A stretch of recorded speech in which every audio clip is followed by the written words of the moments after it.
This is Macro Analytics, delivering frank conversations on global macroeconomics and market analysis, outside the mainstream, featuring discussions and debates between Gordon T. Long, publisher and editor of GordonTLong.com, and his guests.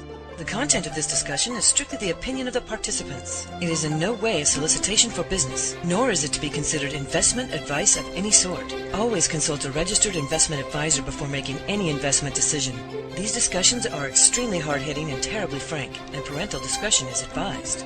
Now, on to the show. Good morning. I'm Gord Long with GordonTLong.com, and I have with me this morning Charles Hugh Smith, well-recognized writer on the web, who is the publisher of the website of2minds.com. Good morning, Charles. Welcome back to Macro Analytics.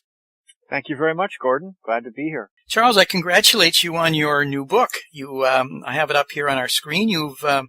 It's called Why Things Are Falling Apart, and I think very importantly to me, what we can do about it.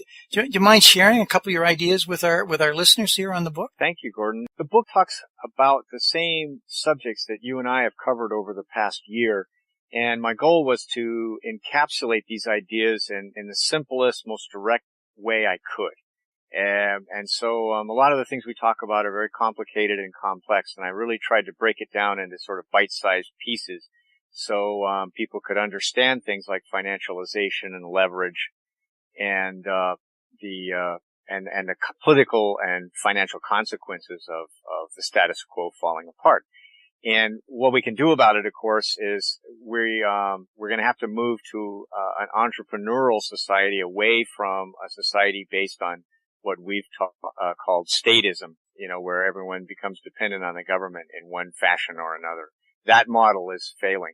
And so we're going to have to go back to a more entrepreneurial, innovative culture. I'm hoping in an upcoming session, Charles, that we can dedicate it to exploring some of these key messages within the book. And I'm sure a lot of our listeners will really enjoy it. Charles, I want to spend our time here this morning because I wanted to recap some of the ideas we've been discussing in 2012. This is our 20th session this year. Each have averaged close to 25 slides, so we've done over 500 slides between the two of us on 8 hours of viewing. So I tell you, it's a Herculean task to pick the highlights here for us this morning. But I tried to distill them down to the key messages that are worth reinforcing from everything that we've talked about. And I'll start with some quotes from history to show that as much as things are different, in reality, it is only different for this generation. Unfortunately, we're repeating the same mistakes every previous generational cycle has made. And it starts with a simple statement of learning to live within our means.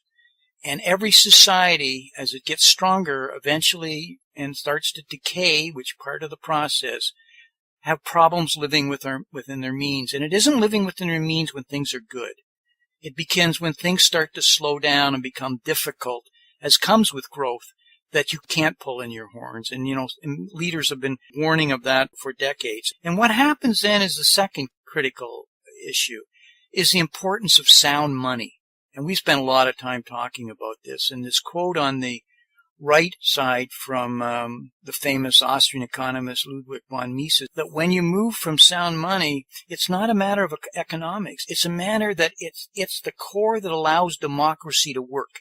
It keeps government in check. It keeps our expectations in check because we know what we can and cannot afford. And when you start breaking away from that, let's call it printing money, quantitative easing, 3 unlimited, you have destroyed sound money, and then you put yourself on a series of paths that we spend a lot of time talking about, as we called monetary malpractice, moral hazard, unintended consequences, dysfunctional markets. That all starts to stem from them. Comments on that, Charles?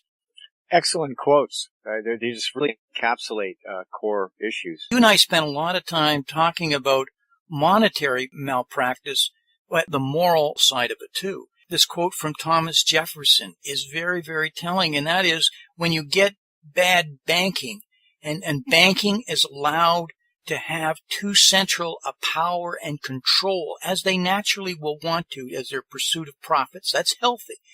But unless you control it and police it, and our forefathers like Bastiat have warned us about the moral decay that starts to slip in and starts to be reinforced. And that's clearly showing here. And we've talked about whether it's misinformation, manipulation, malpractice, all the way up to the point that you get mispricing and malinvestment. And without question, that's the stage that we're at. And once you're on this road, Charles, it's very, very difficult to return from it. And you and I have spent, as you can see on this chart on the right side, and the many shows talking about this in a lot of detail. I encourage our listeners to go through some of those shows because, as I said, there's a lot of detail on it.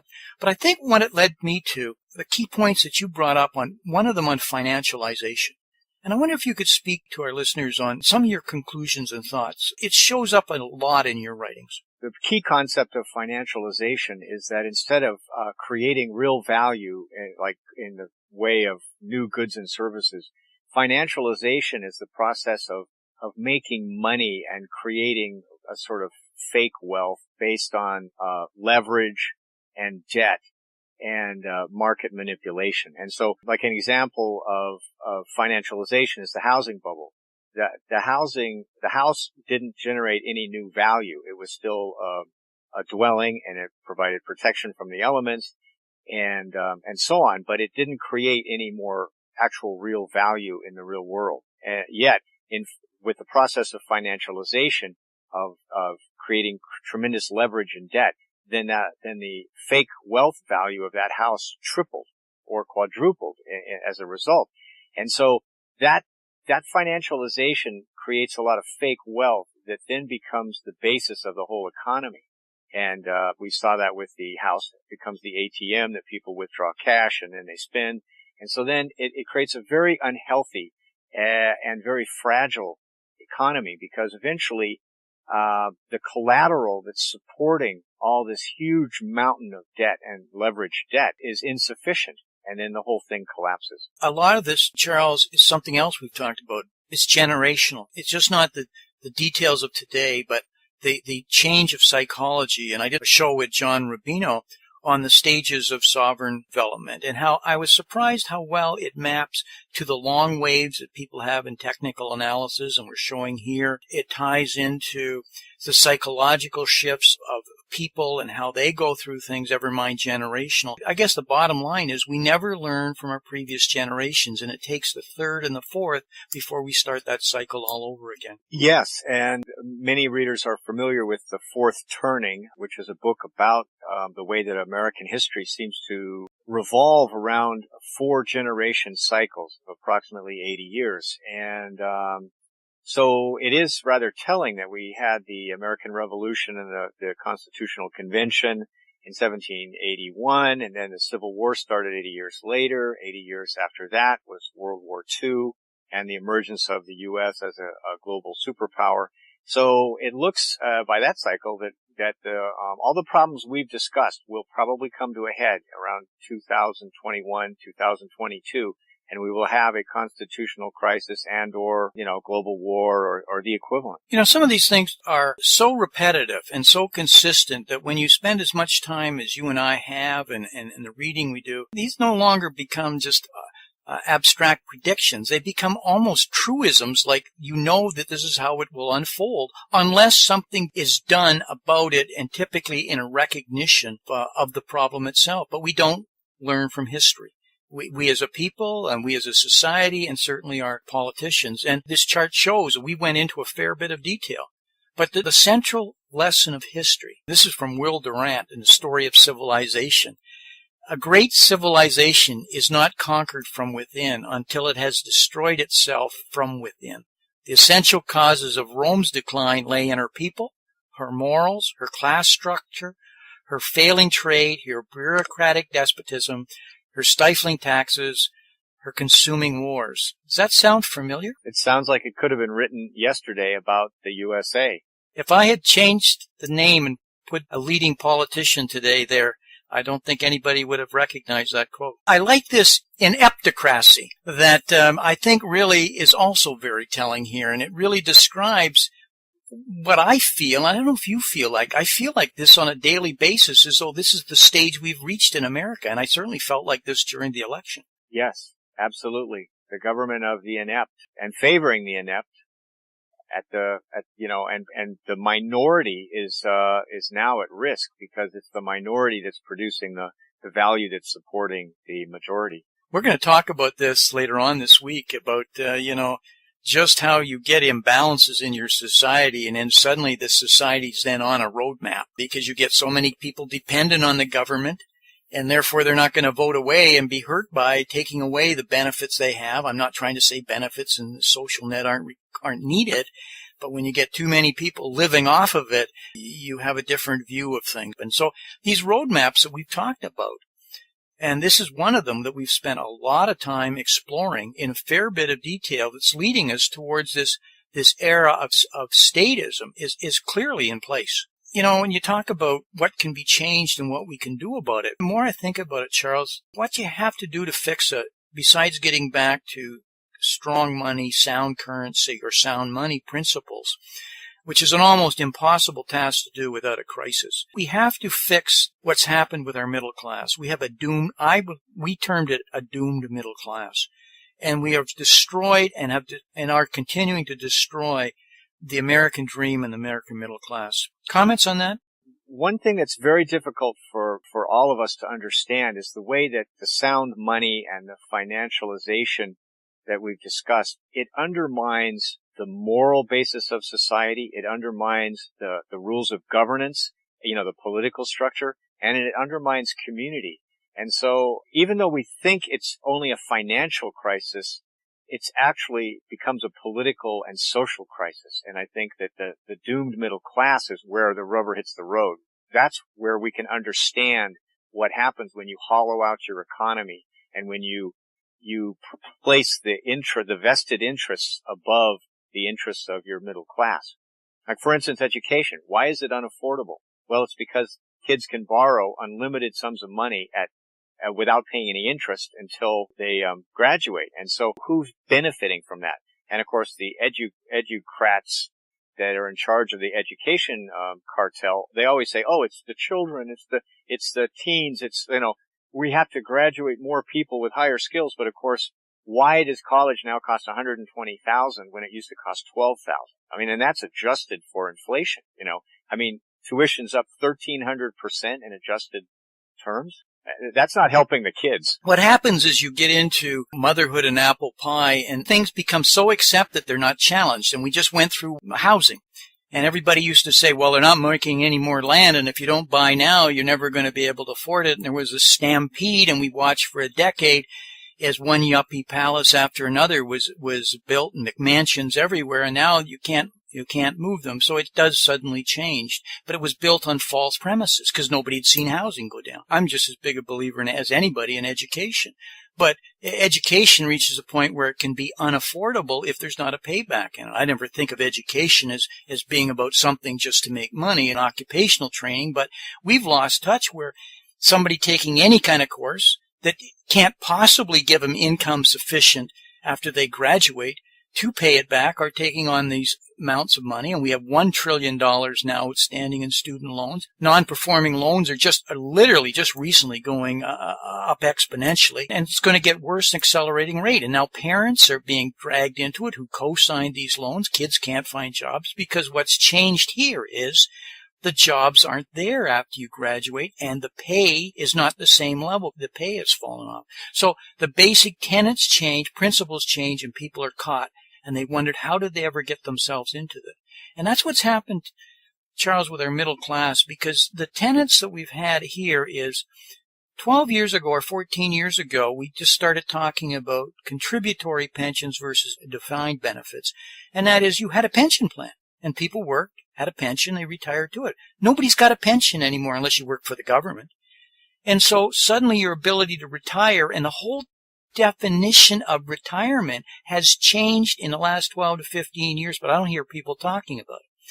The other thing that's changed was you had some kids and they were going to go to college, and that was the American dream. Well, what's changed now is in the last, I would say 9 years, college is now totally out of sight for the average family when they've got to spend $50,000 per child per year, and you have to have a master's degree. They can't possibly save the money, and suddenly their concept of their retirement is just disintegrating because at the same time, their only source of wealth, which is their house, suddenly, I won't say it's collapsed, but it's no longer got the potential. And I could go on here, but it's this is what's doomed our middle class. It's not that people have made bad choices. They have bought into things that have changed, and they have changed dramatically. And I hate to break it to everybody, they're not going to change back. Yeah, and I think that one of the key words we could introduce here is the fragility of this system. You know, that what made the system stable and robust, the creation of value and low cost, those have been lost. And so with financialization, we've seen the financialization of housing, the financialization of education. I mean, why do we need to borrow $1 trillion to now fund our colleges? That's insane. That's, education's been financialized. So, and the healthcare system's been financialized. It's all about skimming as much money as possible in like cartels and monopolies. That's created a very fragile economy. And I think the loss of the middle class is just one aspect of that fragility. Charles is an old engineer who did a lot of quality assurance testing, stress testing. I really learned that the more complex systems became, there was a huge difference between fragility and robustness. And so, because things will fail and how they fail. And that you have to make sure that systems are in fact robust, that they can recover. But when they become fragile, they don't recover, they break, they snap. And where I'm going on this is that another thing that's happened in this, and I was going through things that have changed in the last 10 to 15 years, is the rate of globalization. But I don't think we understand the complexity that we now have with it and how everything is so dependent. But we didn't design it. It happened. And that doesn't mean it's robust. I would venture to say, Charles, it's terribly fragile. And so what happens is any kind of crisis, any kind of counterparty failure, as we kind of had a beginnings of a scare of it in 2007, 2008, we haven't seen anything yet. Because something's going to break, and this time it's going to be like Humpty Dumpty. It's almost unstoppable. Because again, we've never tested it. We've never stress tested it. A lot of our institutions aren't built really for globalization. I mean, we got the Asian countries screaming about the World Bank, IMF not being appropriate. We've got people telling us that the reserve currency status of the United States, as came out of Bretton Woods too, in post-Second World War, is flawed.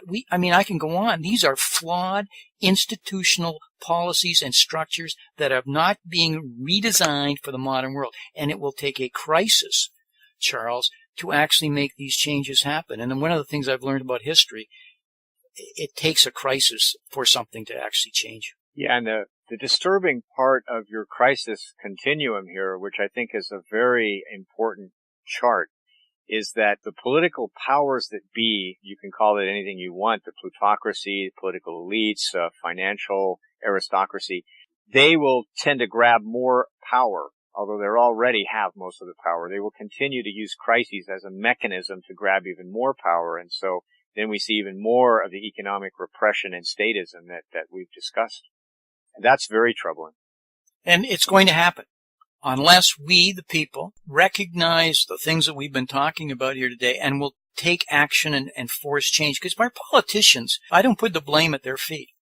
They're nothing more than a representation of what society will accept, won't accept. And if we're laissez-faire, laid back, and are not demanding and know what to demand sound money, to understand that printing and living beyond our means, etc., eating our seed corn is not workable. And it's more than just us saying, well, I don't know what else we can do about it. They'll sit and they will wait and they will be fully knowing that it'll take a financial crisis. Unfortunately, Charles, as true as that is, what is also true when you have a crisis, and I've been predicting the sequence we would go through from financial to economic to political, and now we're in the political sphere, is unfortunately you get people with wrong views who then take over or get power because people are so desperate for stability. They're so desperate for the status quo being returned in some manner that they suddenly are willing to relinquish all sorts of power. And, that's what we've been talking about in our series on Constitution and Peril, of how easy we've been willing to relinquish since basically 9/11. A lot of constitutional right because of our fear as opposed to understanding what we should really be afraid of.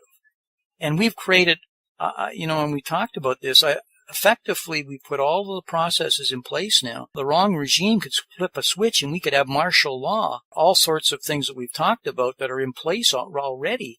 And I'm just trusting that that doesn't happen. But if a crisis happens, that switch will be flipped. Yeah, and I think we're really talking about the failure of our Constitution. It's unfortunate, but it's something we have to look at. It all comes back to this the importance of sound money that I keep harping on. And once you veer from that, for all sorts of reasons you think are valid, you put yourself on a roadmap that no society has ever returned from without a crisis or a complete collapse. I'm not suggesting a complete collapse, but a crisis that forces change, that gives an excuse for change. And whether you want to call it a market clearing event, but unfortunately I see that sometime in the next few years as almost inevitable. And this one's going to be the most difficult we've ever faced because it'll be global. We've only had regional problems before. Even World War II was basically a large set of regions, but regions. This will affect every single country, every part of our society because it is fragile, your financialization, the complexity. And, a book out by James Rickards on the currency wars, and he's very, very clear of the degree and fear he has right now with the complexity of exactly this cascade starting to happen. Charles, I don't know how we did it, but we managed to recap all of that in our allocated time. So I feel pretty good. I'm not sure how effective we were, but we did it. Any closing comments you want to make or anything that I've missed? No, I think this quote says it all, and we'll continue our discussion on Constitution in Peril. Charles, could you tell our listeners how they could learn more about the things that you work on, your site, and any of your other writings? I welcome everyone to visit me at www.of2minds.com. Talk to you later on this week, Charles. Okay, thank you. This has been Gordon T. Long, editor and publisher of GordonTLong.com. New recordings are posted regularly and can be found at GordonTLong.com. New show notifications are available through RSS feed, iTunes, and other social networking venues at GordonTLong.com.